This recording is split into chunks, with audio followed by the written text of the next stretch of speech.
So you just completed the tutorial of Project Slayers, but you still don't know what the hell to do in this game. So today I will be helping you guys go from being complete fodder to being a force to be reckoned with. So let's begin, shall we? So you start off with customization, and you'll probably notice that there are some cosmetics that you don't have the option of choosing here, and that's because some of them have requirements, whether it be a game pass or you have to buy it in-game, or you need to attain a certain rank in-game to use it, and I'll explain more of that later. But the most important thing here is your clans, and I'm not gonna bullshit you here. There are some unbalances, and I mean that's expected with a spin system, but basically everything legendary tier or higher is viable. Some clan perks are specific to breathings or just work better with certain things. For example, Kocho gets a double jump passive ability, which is extremely strong if you are a demon, and of course Komodo is just busted with everything. But the main point is every clan has different perks, so you're going to have to find out which one is best for your playstyle. Now, to become a demon, all you need to do first is to level up to level 15. Then you gotta find Muzan, who spawns in relatively random locations only at night. Now, there is a game pass to locate him easily, but you really only have to do this once, and he tends to spawn in the same few locations, so this really does seem like a waste of Robux. So the first missions are located here. They're pretty simple, and all you really have to do is beat up some NPCs, and then you do a task and then eventually kill a boss in the last mission of this small storyline. And to kill NPCs easily, basically you just wait until they're about 5 studs in front of you, and then you just spam M1 and then you repeat that. You can literally stand still doing this. There are also other missions in the starter village like this one where you have to pick up rice, but I recommend grinding here until level 15, then start making your way down the road to the next village where you will find some more tasks. So obviously, after you've leveled a bit, you're going to want your breathing. So now here are all the locations, and the requirements for each breathing is you're going to have to be at least level 12. And because I couldn't think of a better place to put this, I'll just say it now. To train your mastery with any weapon in the game or with any breathing, you're going to have to kill people or NPCs or train on logs using said weapon or breathing. Now I'll let the rest of the locations play.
Once you get your breathing, eventually you will have to complete the final selection, and as a slayer, to do this, what you have to do is come over here, and as you can see, it's really close to the butterfly estate, and it can be tracked with the map, but you're going to have to wait for it to start at a specific time of the day, and if you fail it, you gotta wait for the next one.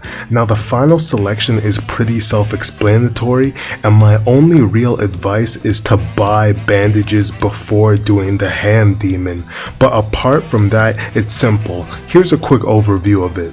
All you gotta do is find a sword, go find some fruit, kill a few demons here and there, fight the hand demon, die brutally, buy some bandages, come back and take your revenge. And congratulations, you are in the Slayer Corps. Currently, the fastest EXP method is doing crow missions after completing the final selection, or doing Muzan assignments if you are a demon. These tasks usually involve you having to beat some bosses, so you might want to bring some friends, but the XP is fair. Also, on the subject of bosses, this is also how you get the best items in the game. You kill the bosses. The items can range from new weapon drops to items that boost your health or other stats, or just cosmetics. So essentially, this is the main progression method in the game, and it is what you will be doing most in Project Slayers.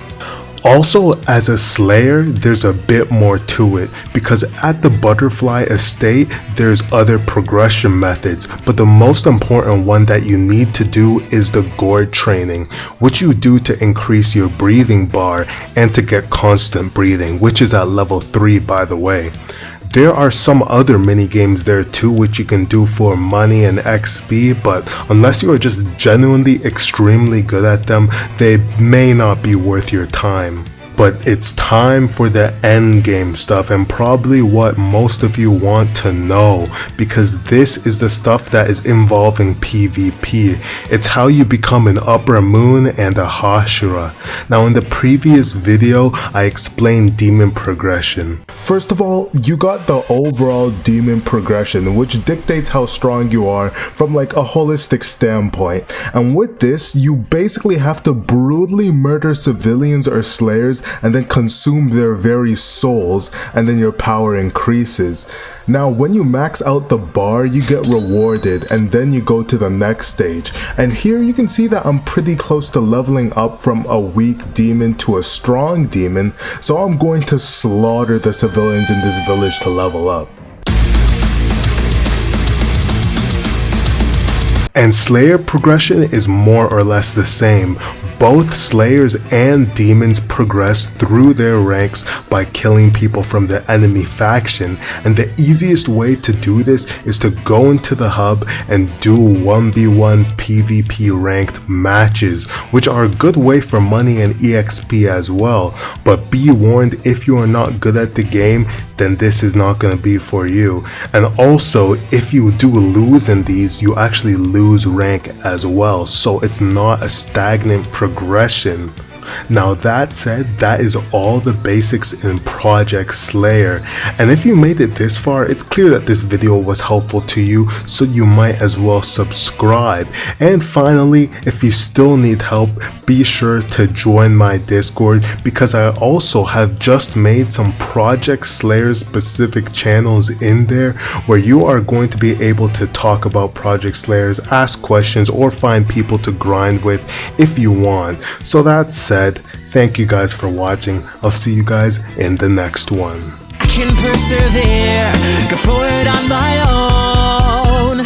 There's a bright and shining pure light, come through the darkness of night.